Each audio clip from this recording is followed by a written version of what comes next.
Hello friends, welcome to your channel Ulhaskumar Gokhale for learning. Today we are going to discuss the topic Uninformed Search in Artificial Intelligence Part 1. So today basically we'll be discussing the breadth first search. Let us start with the agenda. First we'll discuss the types of search strategies. Then we'll discuss about the search tree and then the search tree terminology and node data structure. So all these three topics will be for basic understanding of the search tree. Then the searching process in general, and then we'll come to the main topic, that is the breadth first search, BFS. Then we'll discuss the BFS algorithm, and then we'll illustrate BFS with the help of example. And then we'll discuss properties of BFS, and lastly advantages and disadvantages of BFS. So let us start with the types of search strategy.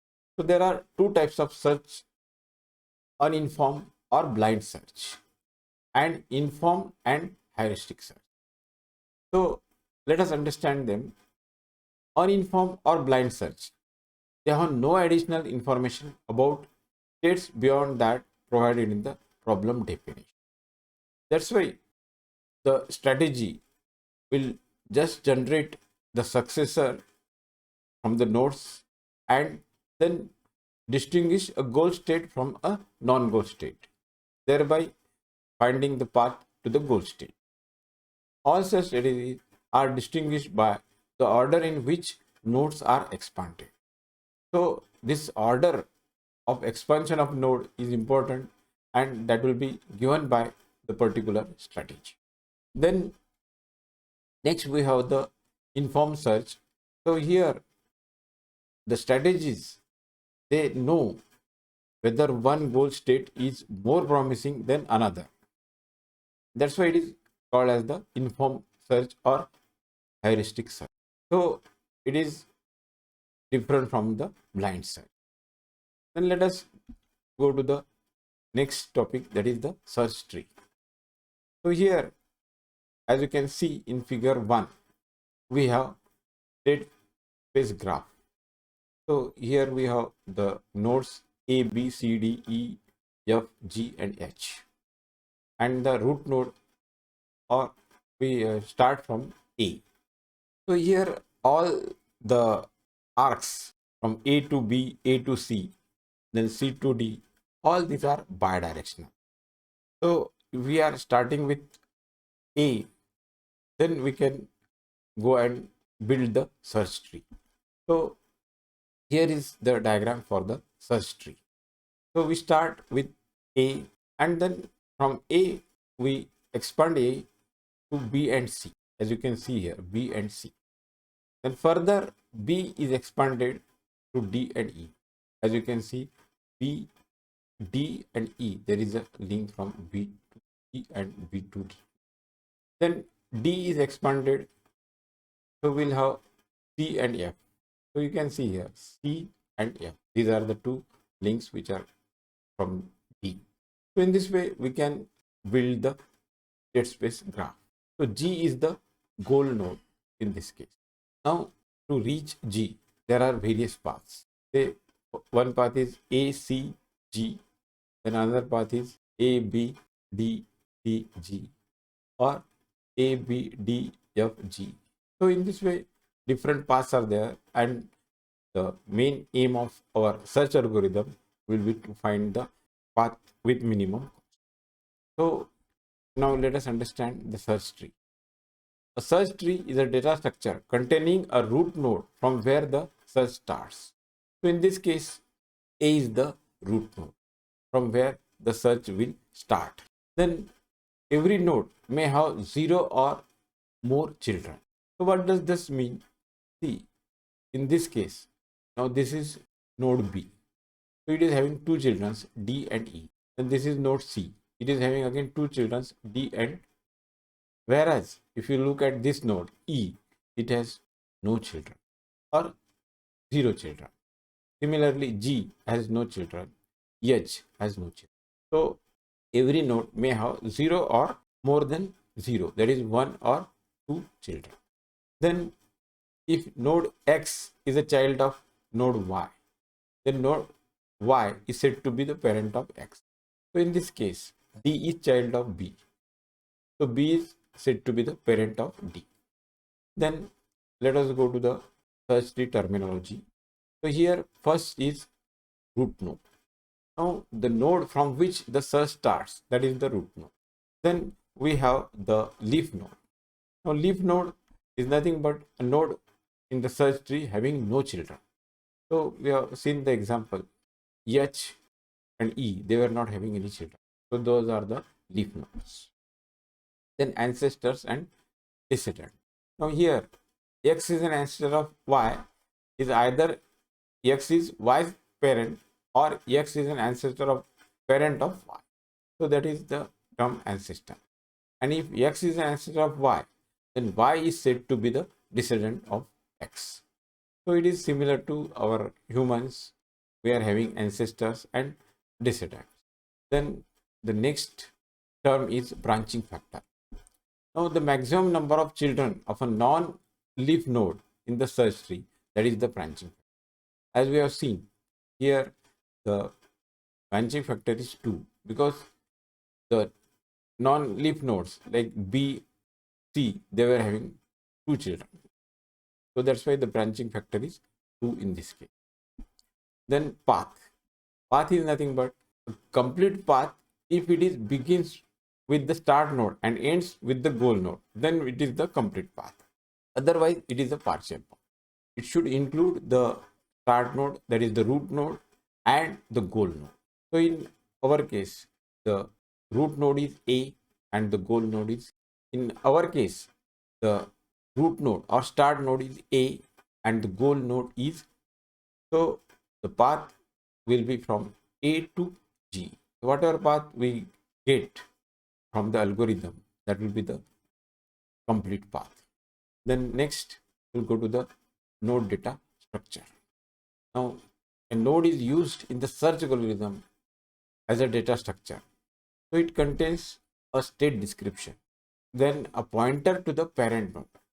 So whatever from where the node has come, so it will have a pointer to the parent node, and then it will also have the depth of the node, because that is again important in the search process. Then the operator that generates this node. So all these things will be the content of the node. Now the last is the cost of this path, that is from start state to the particular node. Operators which are involved, they are summed to get the cost of the path, and the nodes that the algorithm has generated are kept in a data structure called open or free. So we'll use the term fringe, that is nothing but the frontier. You have seen this in the last video also. Then initially only the start node is in open or fringe. So that is what we'll be illustrating in the next few slides. Then searching process. The search starts with the root node, and the algorithm picks a node from open for expanding and generates all the children of the node. Always the algorithm will pick the node from open or fringe for expanding, and it will try to generate the children of that node. So expanding a node from open results in a closed node. So once you expand the node, once it is expanded, then it will become a closed node. So some such algorithms keep track of closed nodes in the data structure called as the closed. Then a solution to the search problem is a sequence of operators that is associated with the path from start node to the goal node. So that is very important. Our path will start from the start node or the root node, and it will end at the goal node. Then the cost of solution is the sum of arcs cost on the solution path. So whatever path we are following, if you take the sum of the arcs, that will be the total cost of the solution. Then the search process constructs a search tree where root is the initial state, as we have already discussed this. Then leaf nodes are the nodes not yet expanded, that is in the fringe, or having no successor, that is dead ends. So those nodes we call it as the leaf node. Then search tree may be infinite because of the loops, even if the state space is small. So if there are number of loops in the search tree, then it will become infinite. Then search problem will return a solution, a path to the goal. So that is what will be the final solution. Then let us discuss the breadth first search. Now, breadth first search is a simple strategy in which the root node is expanded first, then all the successors of the root node are expanded next, then their successor, and so on. That's why here, as you can see, the term is breadth first. So first we start with the root node and it will be expanded. Then whatever successor we are getting, then from those successor will expand one of the successor and then next successor at the same depth. So that is what we are trying to go sideways, or breadth wise it will be done. Then in general, all nodes are expanded at a given depth in the search tree before any nodes at the next level are expanded. That means we'll finish all the nodes at a particular given depth, then only go to the next level.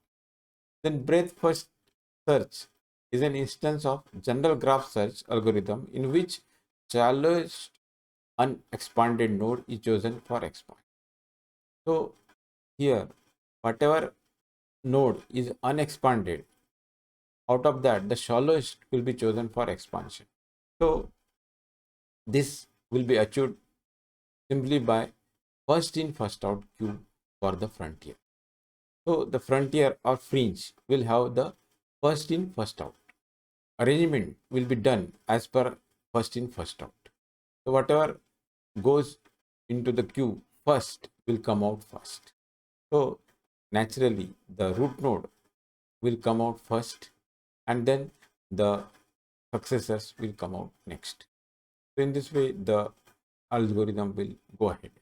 Thus the new nodes, which are always deeper than their parents, go to the back of the queue, and old nodes, which are shallower than the new nodes, get expanded first.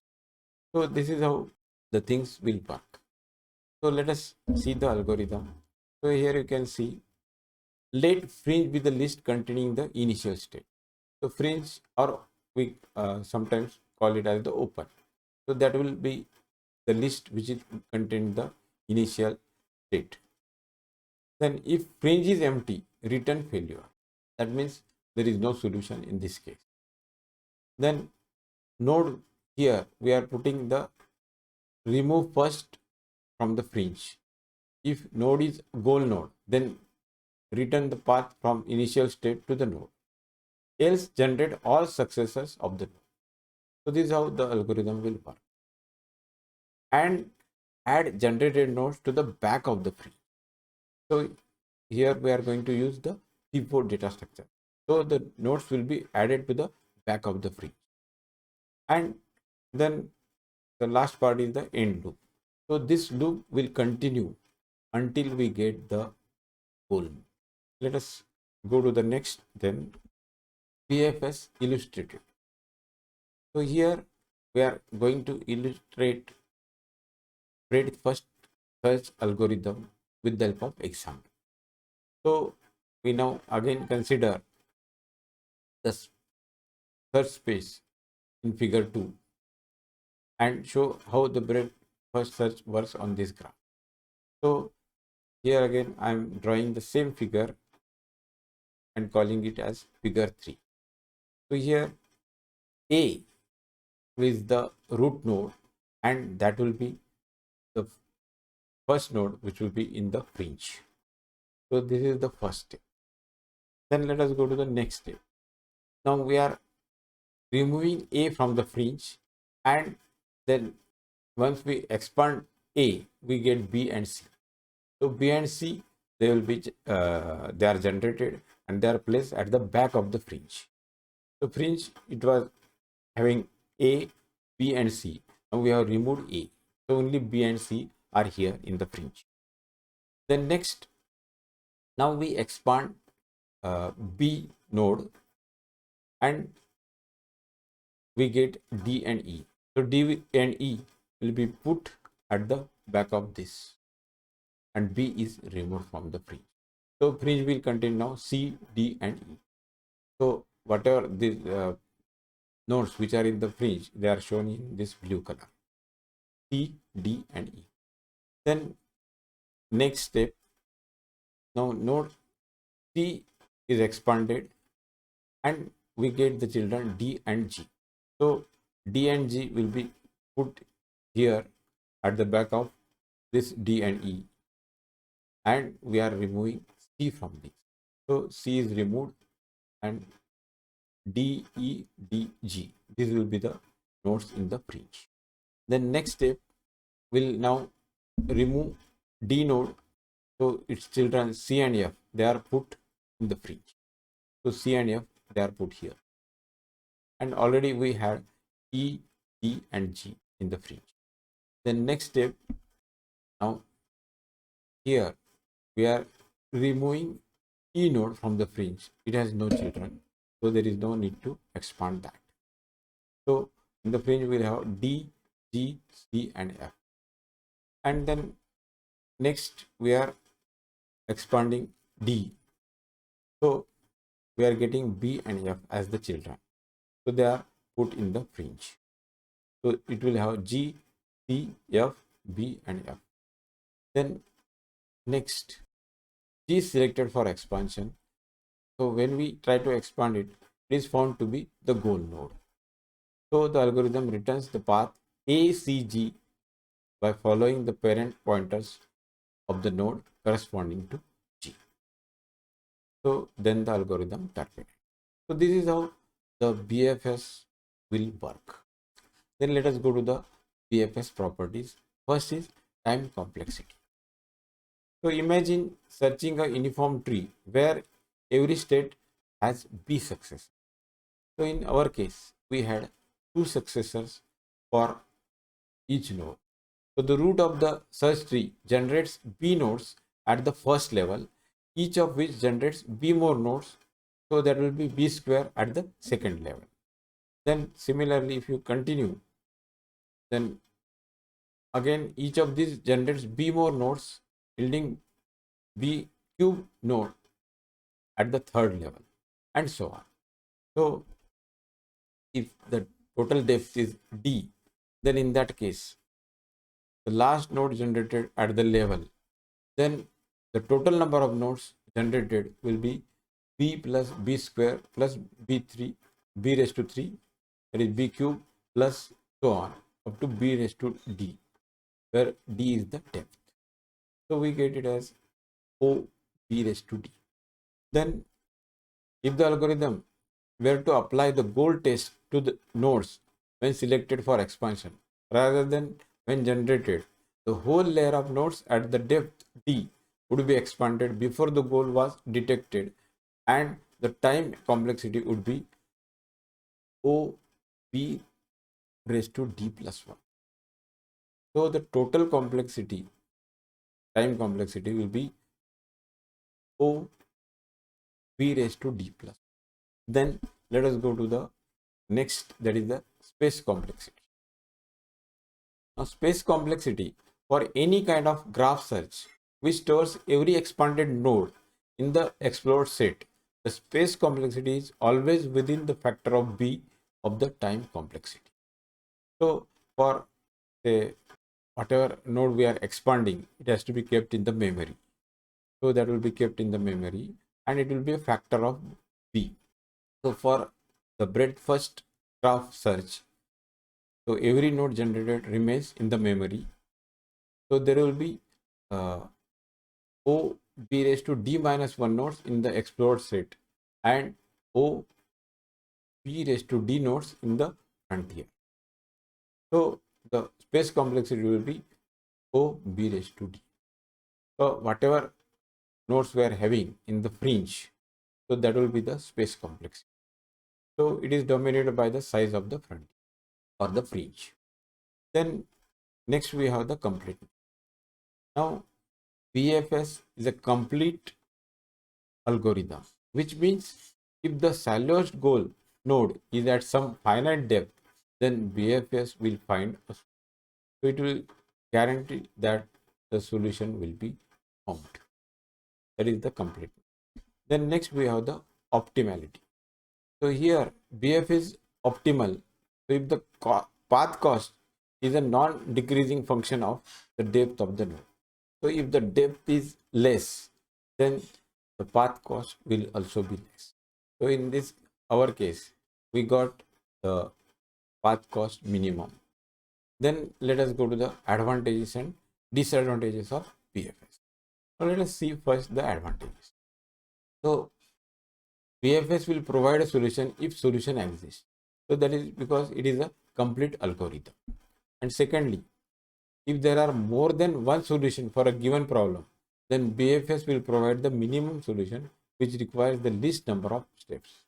So in our example, we have seen that G was the goal state and it has returned the minimal path or minimal solution. Then let us go to the disadvantages. It requires a lot of memory since each level of the tree must be saved into memory to expand the next level. So this is one disadvantage. And BFS needs a lot of time if the solution is far away from the root node. So if the depth is more, in that case, the time required will be very high. As we have seen the time complexity, it is say B raised to E plus 1. So these are some of the disadvantages of BFS algorithm. So with this, we come to the end of the video. If you have any questions, you can contact me on Facebook, Twitter, Gmail, or Instagram. Then if you like the video, press the like button, share with your friends, and subscribe to our channel Ulhaskumar Gokhale. And don't forget to press the bell icon so that you get notifications for our future videos on this subject, artificial intelligence. Then thanks for watching. Have a nice day.